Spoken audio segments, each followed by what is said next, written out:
Morning SS family, welcome back to the channel SS uncut. কেমন আছো তোমরা সবাই? আশা করবো প্রত্যেকেই খুব ভালো আছো। আমরাও বেশ ভালো আছি।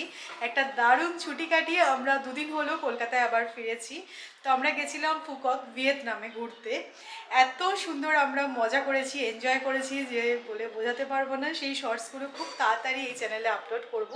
তো কালকে একটা জিনিস রিয়েলাইজ করলাম, আমি এসএস আনকাট বাই সৌমি চ্যানেলের জন্য বহুদিন হয়ে গেল কোনো লং ফরম্যাটে ভিডিও বানাচ্ছি না। পকেটে পার্বণ সিরিজ তো আসছি, মানে শর্টস আমি আপলোড করছি, বাট লং ফরম্যাটে ভিডিও অনেক দিন গ্যাপ হয়ে গেছে। তাই ভাবলাম তোমাদের সাথে কানেক্ট করার জন্য আজকের এই ভিডিওটা শেয়ার করা যায়। মা এখানে আজকে ব্রেকফাস্টে লুচি বেলছে, আর একজনকে দেখো এখানে ঠায় বসে আছে, হাতে একটা ছোট্ট এরকম ময়দার ডেলা। আমাদের ছোটবেলার কথা মনে পড়ে যাচ্ছে, তাই না মা?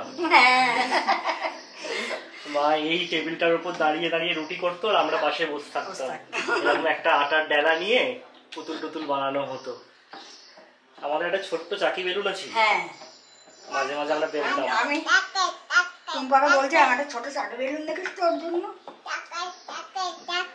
এটা কি হচ্ছে? রুটি না, লুচি। লুচি লুচি কে খাবে? তোদের খাবে? তোদের বয়স হয়েছে খাবার? এইগুলো কি রে? তোর জন্য ছোট ছোট লুচি বানিয়ে দিচ্ছে ঠাম্মি। কে খাবে? তোদের খাবে, তোদের জন্য ছোট লুচি স্পেশাল। তোমার আজকে এই করতে করতেই সময় চলে যাবে, আর ব্রেকফাস্ট বানানো হবে না। এইটা আমরা কোথায় পাবো? ব্রেকফাস্ট তো রোজই খাওয়া হচ্ছে। বাহ বাবু,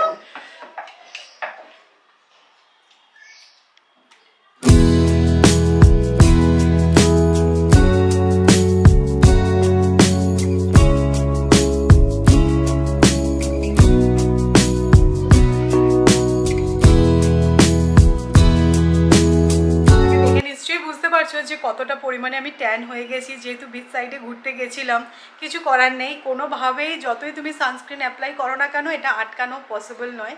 তো যাই হোক, কালকে আমি আরবান কোম্পানির থেকে একটা ফেসিয়াল করালাম, ট্যান রিমুভাল, বাট তাতেও যে খুব একটা লাভ হলো সেরকমটা নয়, টাকাটাই বেরিয়ে গেল। তো আমি ঠিক করেছি আমার যে ঘরোয়া নুস্কা, যেটা আমার সত্যিই খুব কাজে লাগে, সেটা হচ্ছে দই, বেসন আর মধু একসাথে মিক্স করে অ্যাপ্লাই করব, তারপরে 10-15 মিনিট রেখে ওয়াশ করে নেওয়া। তো পুজোর আগে একটু এগুলো করতেই হবে। অনেকটাই একদম ট্যান হয়ে গেছে, বুঝতেই পারছো স্কিনটা দেখে নিশ্চয়ই। তো যাই হোক, আমি টুকটাক একটুখানি ঘরদোরগুলো গোছালাম, আর প্যাকিং যেগুলো ছিল সেগুলো তো আবার সব আনপ্যাক করতে হবে। ঘুরতে যাওয়ার আগে এটা তো খুব ভালো লাগে, কিন্তু তারপরে ঘুরে এসে ফিরে আবার সেগুলোকে আয়রন করো, কাচো, মানে একটা বিশাল বড় টাস্ক। তো সেগুলোই করছিলাম। আর দেখো, যাওয়ার আগে না এরকম একটা মিশো থেকে আমি ট্রান্সপারেন্ট অর্গানাইজার ব্যাগ কিনেছিলাম। তো এর মধ্যে আমি সমস্ত জুয়েলারি নিয়ে গেছিলাম। এত সুবিধা হয়েছিল, দেখতে পাওয়া যাচ্ছিলো যেহেতু ট্রান্সপারেন্ট, কোনটা আজকে পরবো সেরকমভাবে আর কি ব্যাগ থেকে বার করা যাচ্ছিলো, মানে হাতড়াতে হচ্ছিল না। তো ব্যাগটা খুব সুন্দর, মানে মিশোতে এই টাইপের জিনিসগুলো রিজনেবল প্রাইসের, কোয়ালিটিটাও বেশ ভালো।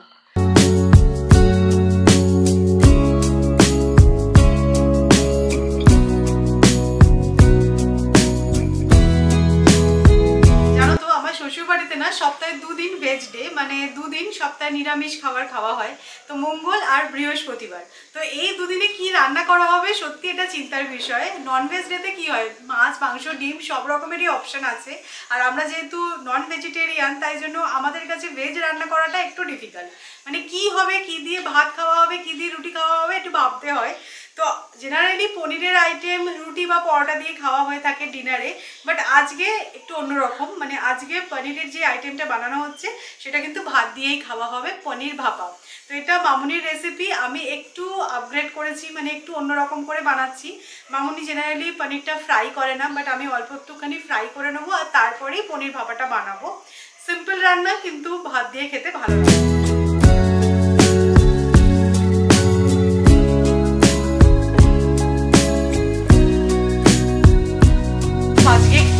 গরম, বাপরে বাপ, মাঝে মাঝে তো মেঘ করে যাচ্ছে আর বৃষ্টি হচ্ছে না, আর সেই গরম পড়েছে। তো মামুনির রান্না হয়ে গেল, মামুনির পার্ট, মামুনির ডান। আজকে আমি আর মামুনি দুজনে মিলিয়ে রান্নাটা করছি, তাহলে কারোরই প্রেশার হবে না। তো আমি পনিরের আইটেমটা বানাচ্ছি, মামুনির ডাল আর আলু ভাজা বানিয়ে নিয়েছি, আর এখানে ভাতটা বসানো হয়েছে, কারণ ভাতটা রেডি হয়নি।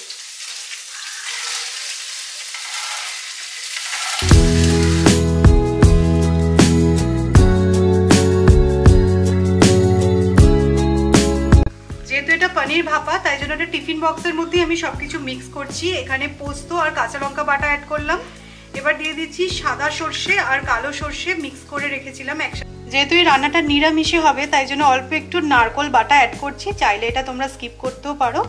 দিয়ে দিচ্ছি অল্প একটু টক দই, অ্যাড করব স্বাদ মতো নুন, অল্প একটু মিষ্টি, সামান্য একটু হলুদ গুঁড়ো আর একটু লঙ্কা গুঁড়ো। এবার ওপর থেকে দিয়ে দিচ্ছি অনেকটা সর্ষের তেল। এবার এটা ভালো করে মিক্স করে নিচ্ছি।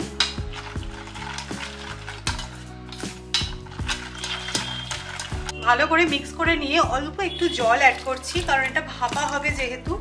যদি একটু জল অ্যাড না করো না একদম থকথকে হয়ে যাবে, যেটা খেতে ভালো লাগবে না। এবার এর মধ্যে ভেজে রাখা পনিরগুলো অ্যাড করে দিচ্ছি।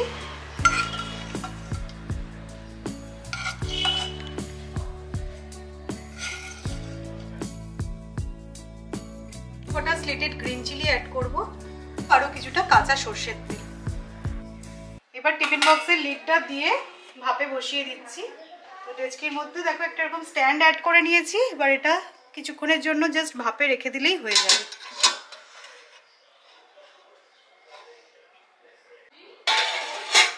সিম্পল একটা ভেজ আইটেম, অবশ্যই ট্রাই করে দেখো। তো ফাইনাল লুকটা তোমাদেরকে দেখাবো। 10-15 মিনিটের জন্য জাস্ট ভাপে হোক, তারপরে রেডি হয়ে যাবে। তো এই যে আমাদের পনির ভাপা একদম রেডি।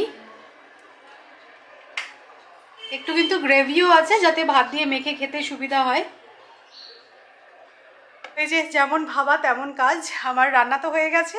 আর নিচ থেকে দেখো দই, বেসন, মধু একসাথে বাটিতে মিক্স করে নিয়ে চলে এসেছি। এবার এটা হাতে পায়ে গলায় মেখে 10 মিনিট মতন রেখে দেবো, তারপরে স্নান করে নেব। খুব ভালো, আমার মতন যাদের এরকম ট্যান হয়ে গেছে তারা তো অবশ্যই এটা লাগাতে পারো। আদারওয়াইজ আমি বলবো পুজোর আগে তো এরকম স্কিন কেয়ার রেমেডি আমরা করেই থাকি। এই প্যাকটা দারুণ, মানে আমার সত্যি খুব কাজে দেয়। তো যাই হোক, চলো মেখে নেওয়া যাক, তারপরে স্নান করব। আজকে সিরিয়াসলি সেই গরম পড়েছে।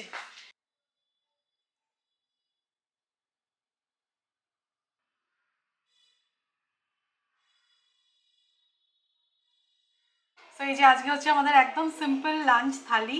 এখানে আছে নারকেল দিয়ে মুগের ডাল। মামুনি না এই আলু ভাজাটা খুব ভালো ভাজে, মানে বেসন দিয়ে খুব সুন্দর লাগে খেতে, বেসন দিয়ে ফ্রাই করা। আর এই যে পনিরের ভাপা আর একটু শসা কাটা হয়েছে।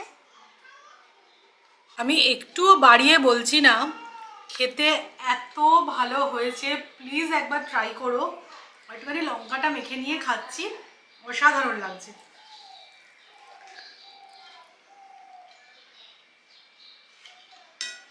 বাবাও খেয়ে বলেছে দারুণ হয়েছে।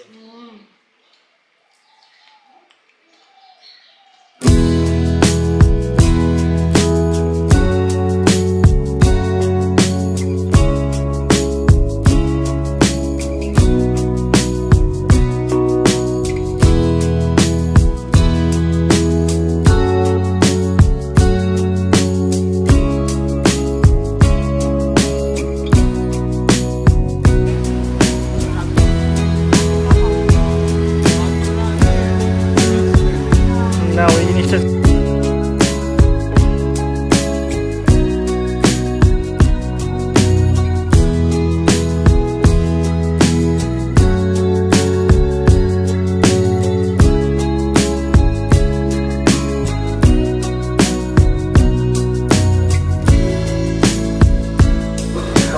এসেছিলাম তোজোর জন্য সুতির জামা নিতে, তো সেগুলো নেওয়া হয়ে গেছে। দুটো সেট নিলাম। আমি একটুখানি মানে হাফ হাতা টাইপেরই চাইছিলাম, বাট সেরকম সুতির হয় না, স্লিভলেসটা। হ্যাঁ,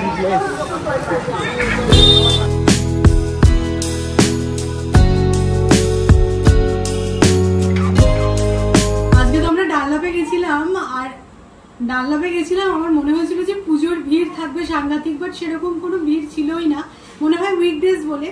আর এই গরমের মধ্যে আমি এই কালো টপটা পরে গিয়ে আরো দরদর করে ঘামছি। কি যে গরম হচ্ছে আজকে, মানে সেই ভাদ্র মাসের পচা গরম, এক্স্যাক্টলি সেইটাই। তো যাই হোক, তোজোর জন্য এই গরমে পরার জন্য দেখো এই টাইপের মানে এটা প্যান্ট শার্ট দুটো আর কি সেট, এইরকম দেখতে। এইগুলো না অনলাইনে আমি পাই না, খুব ভালো, মানে পরে আরাম পাবে। এগুলোকে ওয়াশ করে নেব।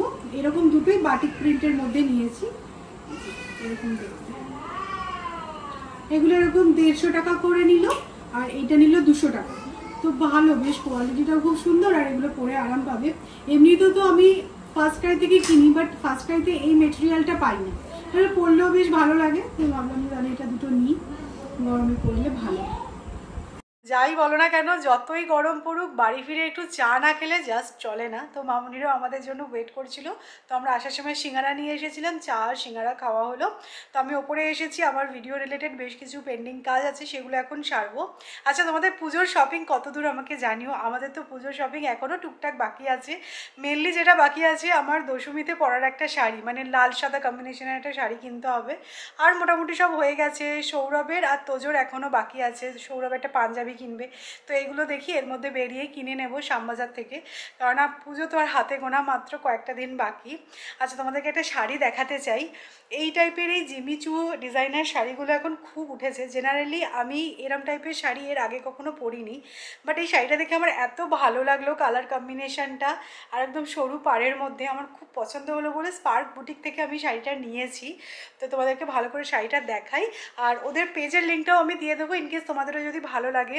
শাড়ি, কুর্তি, সালোয়ার সমস্ত কিছুই ওরা রাখে, জুয়েলারি, তো সেগুলো তোমরা ওর থেকে নিতে পারবে। খুব ভালো এই বুটিকটা, তোমাদেরকে দেখাই দাও শাড়িটা আগে। তো এই যে দেখো, শাড়িটা এরকম দেখতে, এক কালারের মধ্যে, আর এরকম পাড়ে সুন্দর ডিজাইন করা আছে, সুতোর কাজ করা, আর এরকম পুরো শাড়িটায় না স্টোন ওয়ার্ক করা আছে, দেখতে পাচ্ছ। তো এত ভালো লাগলো। এটা না আরও অনেক কালার অপশনও ছিল, বাট আমার এই স্কাই কালারটা বেশি পছন্দ হলো। এর সাথে ব্লাউজ পিসও আছে, বাট আমি যেটা দিয়ে পেয়ার আপ করবো সেটা হচ্ছে একটা হোয়াইট কালারের ব্লাউজ দিই, তাহলে আমার মনে হচ্ছে বেশি ভালো লাগবে। তো এর আগে আমি এরকম শাড়ি কখনো পরিনি, বাট এইগুলো না এখন ট্রেন্ডে আছে, তাই ভাবলাম যে রিজনেবল প্রাইসের মধ্যে যখন পাওয়া যাচ্ছে তাহলে এটা নিই। 1850 দাম নিয়েছে। তো তোমরাও চেক আউট করতে পারো, ওদের পেজের ডিটেলসটা আমি ডেসক্রিপশন বক্সে শেয়ার করে দেবো। তো ইনকেস তোমাদেরও যদি এরকম শাড়ি ভালো লাগে তো তোমরা নিতে পারো।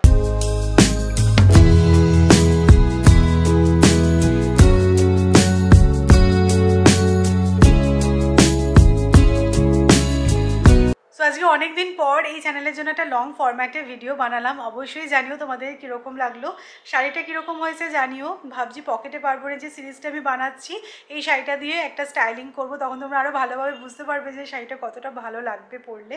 আর যেহেতু লাইট ওয়েট, তো খুব ভালো। তো এই চ্যানেলটা এখনও অবধি যারা যারা সাবস্ক্রাইব করোনি, রিকোয়েস্ট করবো প্লিজ সাবস্ক্রাইব করে নিও। যখন আমাদের সাবস্ক্রাইবার কাউন্ট বাড়ে তখন আমাদের খুব ভালো লাগে, যারা আমরা কন্টেন্ট বানাই, এটা আমাদের কাছে একটা অন্য রকমেরই স্যাটিসফ্যাকশন। তো প্লিজ সাবস্ক্রাইব করে নিও এই চ্যানেলটাও, কারণ আমি শর্টস বা আরও অনেক সুন্দর সুন্দর কন্টেন্ট ভেবেছি এই চ্যানেলের জন্য। তো চলো, আজকের ভিডিওটা যদি ভালো লাগে লাইক করো, শেয়ার করো। ইন্টারেস্টিং ব্লগে বা শর্টসে আবারও তোমাদের সাথে আমার দেখা হচ্ছে, ততক্ষণের জন্য টাটা, গুড নাইট।